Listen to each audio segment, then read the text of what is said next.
राजधानी जयपुर के ट्रांसपोर्ट नगर में आमागढ़ वैद्यपुरी सहायता संघर्ष समिति के बैनर तले विगत लगभग 2 माह से धरने पर बैठे आमागढ़ कच्ची बस्ती के निवासियों ने मंगलवार को मीडिया के समक्ष अपनी पीड़ा बयां करते हुए सरकार व प्रशासन से न्याय की मांग की है। पीड़ित परिवार के लोगों ने बताया कि रामगोपाल गोयल नाम के एक व्यक्ति ने बिना नक्शा के पट्टे और फर्जी दस्तावेजों के आधार पर वन विभाग की जमीन पर अनेक बैंकों से कर्जा लिया था, जिसकी सीबीआई ने जांच के बाद उन्हें जेल भेज दिया गया था। कुछ वर्षों पहले रामगोपाल गोयल और उनके पुत्र की भी मौत हो चुकी है। अब पीड़ित परिवार का आरोप है कि बैंक अधिकारी अपनी नौकरी बचाने और जेल जाने से बचने के लिए गलत तरीके से दिए गए लोन की रिकवरी करने के लिए आमागढ़ वैद्यपुरी के बाशिंदों को यहां से खदेड़कर इस बेशकीमती जमीन को नीलाम करके दिए गए लोन की भरपाई करना चाहती है। इस संबंध में पीड़ितों ने मुख्यमंत्री, जिला कलेक्टर सहित संबंधित अधिकारियों से न्याय की गुहार लगा चुके हैं। हम लोग यहाँ 40-50 साल से रह रहे हैं। रामगोपाल गोयल जिसका कब्जा था यहाँ 1000 वर्ग गज पे, 1000 वर्ग गज के उस पे आया था, उसने फर्जी पट्टा बनवा के यहाँ लाखों करोड़ों रुपए का लोन उठा लिया। उस पे 25-30 करोड़ का उसमें वो लोन उठाया है। पूर्व पश्चिम 50 गज उधर साइड में है। उससे हमारी जमीन 150-125 वर्ग गज दूरी पे है, लेकिन वो यहाँ पे हमारे नोटिस लगा गए, जबकि यहाँ कोई मतलब ही नहीं है। तो हम ये चाहते हैं गलत जिन लोगों की जमीन ली गई है वो जमीन की सील वापस खोली जाए, जिनको सील कर दी, और लोगों को न्याय मिले। गरीब आदमियों को न्याय मिलना चाहिए। फर्जी पट्टा बनवाया, फर्जी लोन हुआ, सारा काम फ्रॉड है, जबकि सारे सबूत मौजूद है। उसके बावजूद 18 तारीख की नीलामी की यहाँ चिपका गया। मतलब देखो, इसका मतलब ये है कि इसमें बड़ा खेल है कोई। भाई रफीक खान का तो उसने खुद ने नाम लिया है, लेकिन हो सकता है और भी लोग कोई सम्मिलित हो। इससे ज्ञात होता है कि बड़ा खेल है। और ये जब ये जाके सुनवाई नहीं हो रही है इस तरह से, कहाँ भी जाते हैं तो टाइम पे कॉपियाँ नहीं मिलती है हमारे को, कितने समय लगा देते हैं।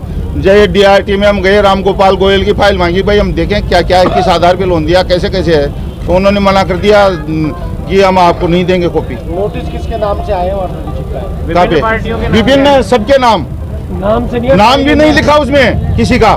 गया है। उन्होंने तो पार्टी मानी ही नहीं ना। नोटिस चिपका दिया खाली इस पे 17 तारीख। किसी को इस विषय को लेकर ज्ञापन हमने मुख्यमंत्री जी को 2 बार दिया है, और DPCP के साहब को दिया है, कलेक्टर साहब को दिया है, DG साहब के पास भी फैक्स भेजा है, और कलेक्टर साहब की तो जांच आई गई, लोकपाल महोदय को भी दिया है। बात यह है कि ये बात है वन विभाग की जमीन है, जिसपे कोई भी पार्टी, कोई भी बैंक लोन दे नहीं सकते।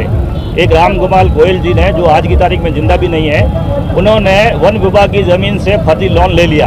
अभी वो तो चले गए, तो बैंक उस लोन को 25 करोड़ को रिकवर करना चाहता है। तो जमीन, ये जो 200 लोगों को नोटिस मिला, ये उसमें ग्राउंड में वो जमीन नहीं, जमीन दूसरी है, पर वो उस जमीन को और इन दोनों को कुर्क करके बैंक वापस बेच कर अपना पैसा लेना चाहती, क्यों वो पार्टी जिसने लिया लोन तो है नहीं है। तो ये लोग CM के पास भी गए, कलेक्टर के पास भी गए, बैंक का जो ओम्बड्समैन होता है लोकपाल, उनके पास भी गए, पर अभी तक किसी ने भी इनको सेटिस्फैक्ट्री जवाब नहीं दिया है। तो इनके खिलाफ सबसे बड़ी पार्टी है बैंक। बैंक के खिलाफ एक्शन होना चाहिए कि आपने सबसे पहले वन विभाग की जमीन पे उस पार्टी को लोन दे कैसे दिया, और उस लोन को रिकवर करने के लिए जो ये पार्टी ग्राउंड में, इनकी जमीन वो नहीं है, वो दूसरी जमीन है जिसपे वो लोन लिया है। कोर्ट के कागज के अनुसार जमीन ही दूसरी है, तो वो जमीन, उस जमीन को जाकर के नोटिस देना है तो उनको दे। ये पार्टी, ये तो 40 सालों से रह रहे हैं, इनके पास इलेक्ट्रिक कनेक्शन है, सब कुछ है, तो इनको क्यों नोटिस दे रहे हैं? जबकि